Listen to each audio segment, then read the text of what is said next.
प्रताप भानु। प्रताप भानु इतने बड़े राजा थे, सब प्रकार की संपन्नता थी। एक दिन राजा प्रताप भानु शिकार खेलने के लिए जंगल चले गए। वहां जंगल में रास्ता भटक गए, शिकारी के पीछे पीछे चले गए और एक बहुत भयानक जंगल में वो प्रवेश कर गए। रास्ता भटक गए, किस तरफ से आए थे और जंगल बड़ा था। रास्ता जब भटके, कोई और छोर नहीं मिला। प्रताप भानु को डर लगने लगा कि जंगल में कहीं मैं मर ना जाऊं। तभी वहां किसी के संत की कुटिया नजर आई, घनघोर जंगल में। प्रताप भानु कुटिया पर चले गए। एक संत बैठे थे। संत से प्रताप भानु ने कहा, आप कौन हैं? संत ने कहा, पहले तुम बताओ, तुम कौन हो? प्रताप भानु ने कहा, मैं प्रताप भानु का मंत्री हूं। उस संत ने कहा, तुम झूठ मत बोलो, तुम प्रताप भानु के कोई मंत्री वंत्री नहीं, तुम स्वयं प्रताप भानु हो। अच्छा, प्रताप भानु बड़ा प्रभावित हुआ इस बात से कि महात्मा जंगल में बैठे हमारे बारे में जान रहे हैं। अच्छा, ये कोई साधु वाधु नहीं था। प्रताप भानु ने युद्ध करके जिन राजाओं को पराजित कर दिया था, कुछ राजा शर्म के मारे घर ना जाकर जंगल में रहने लग गए। उन्हीं में से एक ये बाबा था, कपटी साधु, नकली साधु। अब राजा प्रताप भानु से बदला लेने का उस कपटी को बड़ा मौका मिल गया। प्रताप भानु ने कहा, महाराज आप कौन हैं? संत ने कहा, मेरा नाम एक तनु है। गोस्वामी तुलसीदास जी लिखते हैं, तुलसी जसी भवितव्यता, तैसी मिलई सहाय। आपुन आवई ताहि पही, ताहि तहां ले जाए। लोग कहते हैं ना कि फलाना आदमी पानी में डूबकर मर गया, तो आप कहते हैं वहां ना गया होता तो पानी में डूब के ना मरता। ऐसे ही तो लोग कहते हैं, फलाना व्यक्ति पानी में डूब के मर गया, तो आप लोग कहते हैं वहां स्नान करने ना गया होता, नदी के किनारे ना गया होता तो ऐसी दुर्घटना ना घटती। आप ठीक कहते हैं, पर तुलसीदास जी कहते हैं ऐसा नहीं है। ऐसा होना था, उसे पानी में डूब के मरना था, इसीलिए होनी तो होके रहे। तुलसी, गोस्वामी तुलसीदास जी कह रहे हैं, तुलसी जसी भवितव्यता, तैसी मिलई सहाय। जैसा होना होता है वैसा होके रहता है, उसे आप और हम टाल नहीं सकते। वैसे ही लोग सहायक मिलते चले जाते हैं, है ना? जो होना है वो होके रहेगा। इसीलिए कहा करता हूं, आपके चाहने और मेरे चाहने से कुछ भी नहीं होता। आदमी जबरदस्ती टेंशन लिए घूमता है। कर्म करना तुम्हारा काम है, मेहनत तुम करो, इसका परिणाम क्या होगा वो तुम्हारे हाथ नहीं है, भगवान के भरोसे छोड़ दो। जो भगवान करेंगे बेहतर करेंगे। प्रताप भानु जंगल में बाबा जी के चक्कर में पड़ गया।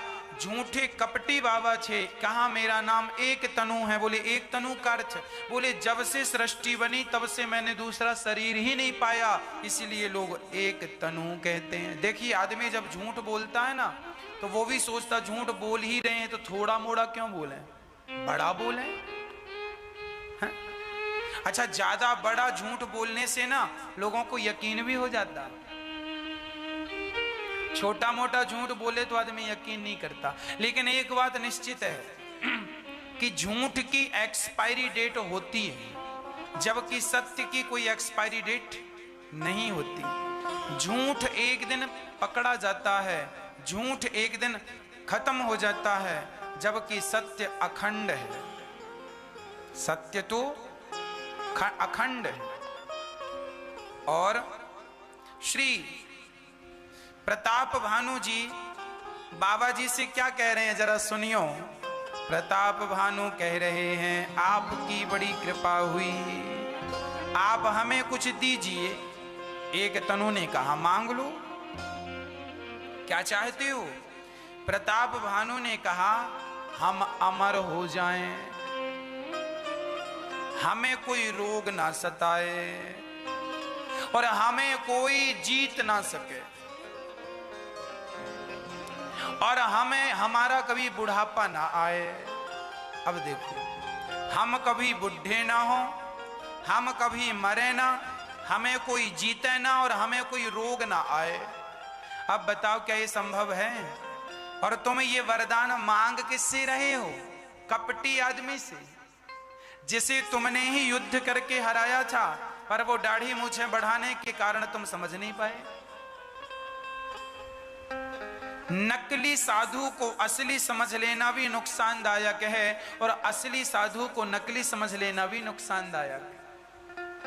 इसीलिए हम कहते हैं कि कभी भी अपनी बातें ना किया करो, सदा भगवान की चर्चा किया करो। प्रताप भानु ने भगवान की चर्चा की होती तो दुर्घटना ना घटती। अच्छा, इन्होंने क्या कह दिया? एक तनु महाराज ने इन्होंने कह दिया कि एक काम करो, तुम अमर हो जाओगे, तुम्हें रोग नहीं सताएगा, और एक काम करो, तुम ब्राह्मणों को भोजन में बुलाओ, 1,00,000 ब्राह्मणों को रोज भोजन कराओ। अब ब्राह्मणों को भोजन कराए प्रताप भानु। इस कपटी मृग का एक राक्षस दोस्त था। प्रताप भानु से कहा रसोईया इसे बनाना। तो प्रताप भानु ने जब भोजन बनवाया उससे, तो उसने गाय और ब्राह्मणों का मांस बना के ब्राह्मणों को परोस दिया, मांस परोस दिया। और जब सारे ब्राह्मण ये सोचकर खाने लगे, प्रताप भानु तो बड़े धर्मात्मा राजा हैं, जब ब्राह्मण खाने वाले थे, आकाशवाणी हो गई, ब्राह्मणों अपना धर्म न गवाओ, इस भोजन में मांस है, तुम्हारा धर्म नष्ट हो जाएगा मांस खाने से। सारे ब्राह्मण उठ गए और श्राप दे दिया, प्रताप भानु तुमने ब्राह्मणों का अपमान किया, मांस खिलाने की कोशिश की, जाओ हम तुम्हें श्राप देते हैं, तुम राक्षस हो जाओ। वही प्रताप भानु राक्षस हो गया, वही रावण बना। जिस रावण को राम जी ने मारा, अभी जिनकी कथा हम लेटेस्ट रावण, जिन राम की कथा भी सुनते हैं, जिस रावण का पुतला जलाते हैं, ये कौन रावण है? ये प्रताप भानु रावण। अब नगरवासी कहने लगे इतना धर्मात्मा राजा और उसकी ये दुर्दशा। तब कहा देखो, विलन जितना ताकतवर होगा उतनी बढ़िया पिक्चर हिट होती है। तो राम के सामने रावण है, और रावण किसे बनाए? ऐरे गहरे नथु खैरे को तो रावण का पात्र नहीं दे सकते ना, कोई पहलवान हो, बलवान हो, बुद्धिजीवी हो, उसे तो रावण बनाए। तो प्रताप भानु रावण बना, है ना? प्रताप भानु रावण बना। प्रताप भानु का भाई कुंभकर्ण बना और प्रताप भानु का मंत्री स्वयं विभीषण बना। और इन्होंने खूब तपस्या की। जब ब्रह्मा जी प्रकट हुए तो इन्होंने ब्रह्मा जी से वरदान मांगा। क्या वरदान चाहा? हम काहू के मरहि न मारे, बानर मनोज जाति दुई बारे, हम काहू के, हम किसी के मारे से मरे ना, ऐसी कृपा कीजिए, है ना? हम किसी के मारे ना मरे, ऐसी कृपा की। ब्रह्मा जी ने कहा रावण देखो, ये तो हमारे लिए भी संभव नहीं है, हमें भी एक दिन मरना पड़ता है। बोले फिर दो लोगों से मर जाएं, या बंदर से या मनुष्य से। बानर मनुज जाति दुई बारे, हम काहू के मरही न मारे।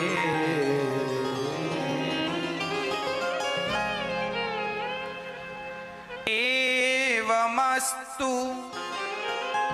तुम्हें बड़ा तप कीन्हा, मैं ब्रह्मा मिली तेहि वर दीन्हा। जाओ, तुम्हें वरदान दिया, तुम किसी से नहीं मरोगे, केवल बंदर और मनुष्य दो में से एक से मरोगे। उसके बाद कुंभकर्ण के पास गए। कुंभकर्ण से कहा वरदान मांगो। कुंभकर्ण ने कहा, तुरंत सरस्वती को बुलाया। ब्रह्मा जी ने इसकी जिह्वा पर बैठ जाओ। वो मांगना चाहा था मैं इंद्रासन, पर जिह्वा पर सरस्वती बैठ के उसके शब्दों को बदलकर कह दी, मुझे निद्रासन चाहिए, सोता रहूं। एक दिन के लिए उठता था, 6 महीने में इतना खाता था कि सारा संसार का अन्न वही खा जाए, इतना बड़ा खाने वाला। तब सोने का वरदान दिया। गए विभीषण पास पुनि, कहूं पुत्र वर मांगो, तेहि मांग्यों भगवंत पद, कमल अमल अनुराग। विभीषण ने कहा, मैं राम जी के चरणों का भक्त बना रहूं और मुझे भगवान के चरणों में अनन्य प्रेम हो जाए। ब्रह्मा जी ने कहा, तथास्तु। तीनों को वरदान दिया। अब तीनों, रावण तो लंका के राजा बन गए।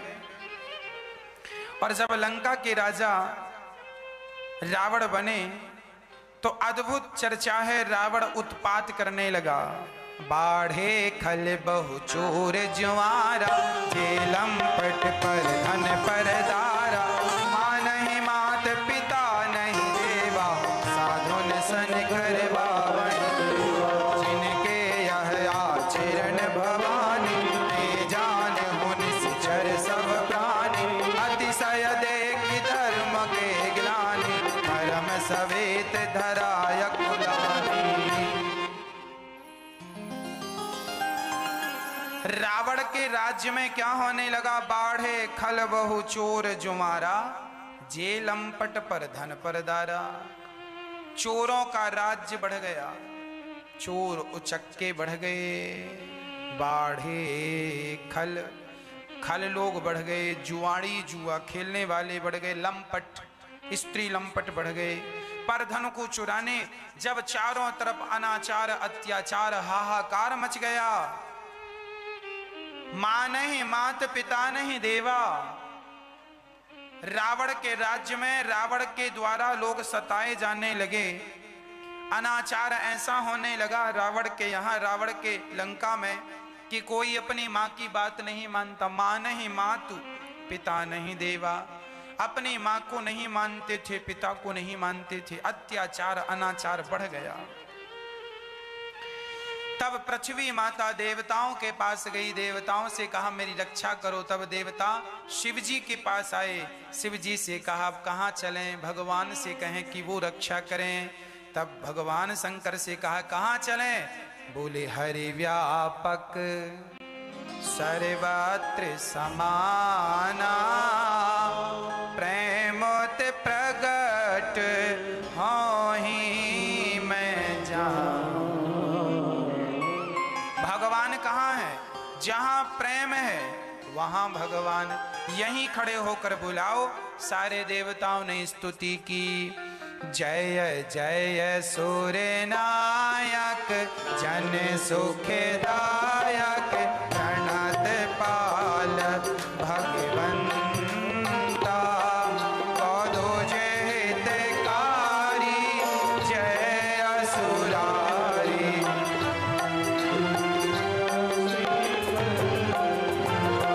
पालन सूर्य धरणी, अद्भुत करनी, मरम न जानहि कोई, जो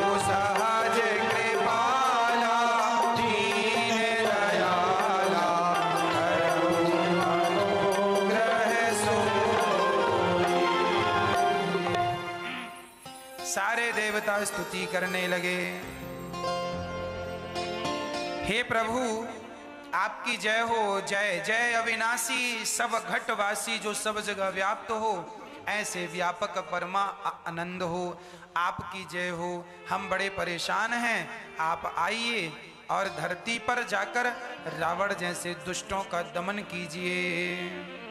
अब भगवान बोले चिंता ना करो, हम जल्दी से आएंगे और रावण जैसे पापी के पाप से आप सभी को बचाएंगे।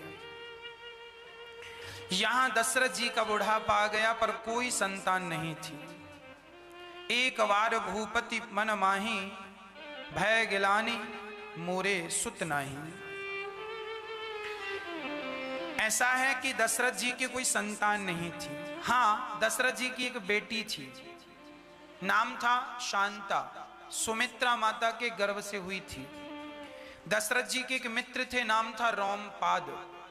रोमपाद को अपनी बेटी शांता दान कर दी थी, है ना। और रोमपाद की बेटी वो शांता, उनका विवाह विभांडक ऋषि के पुत्र श्रृंगी से हुआ।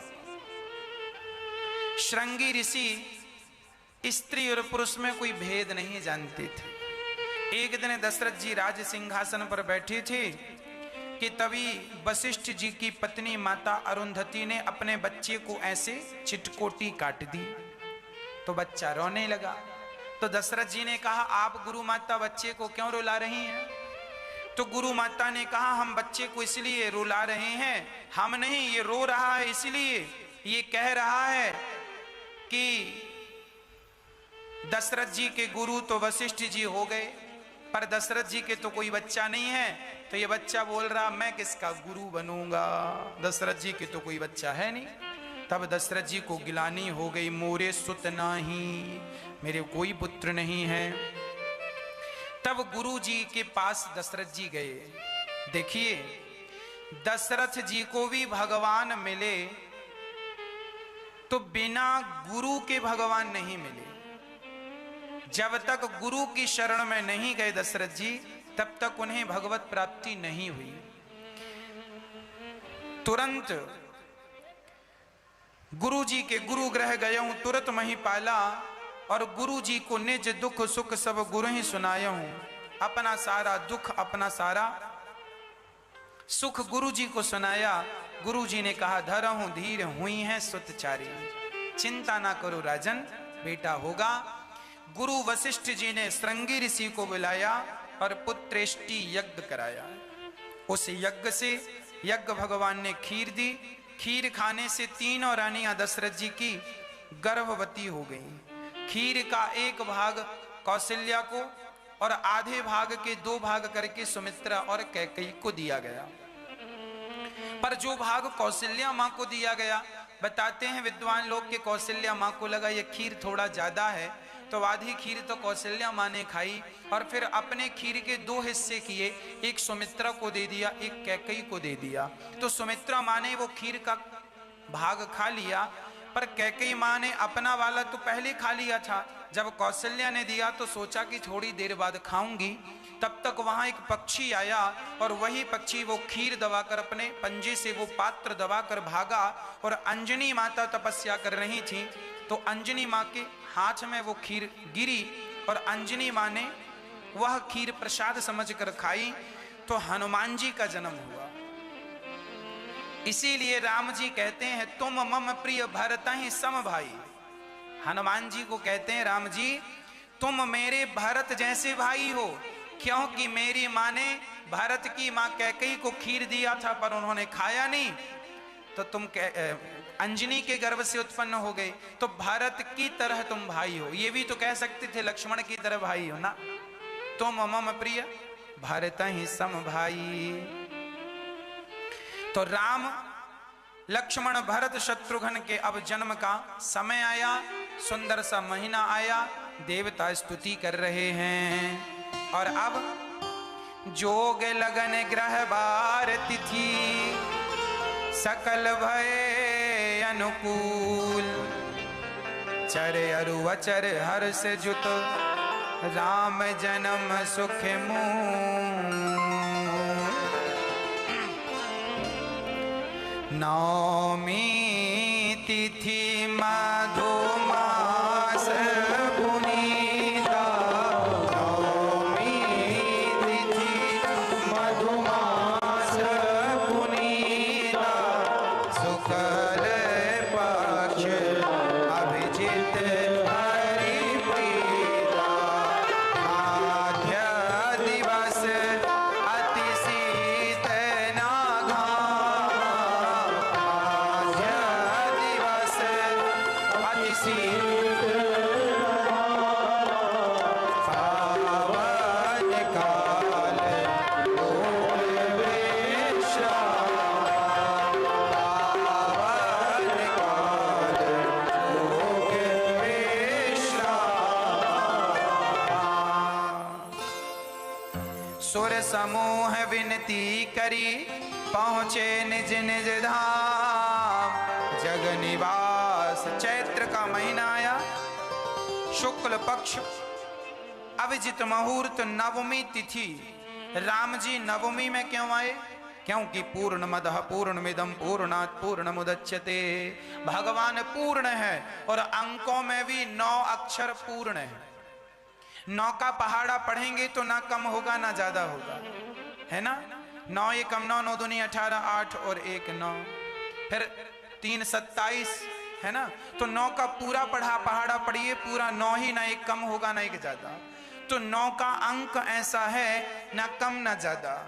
इसीलिए राम जी ऐसे मर्यादा पुरुषोत्तम है जो पूर्ण मर्यादा। इसीलिए पूर्ण मदः पूर्णमिदम्।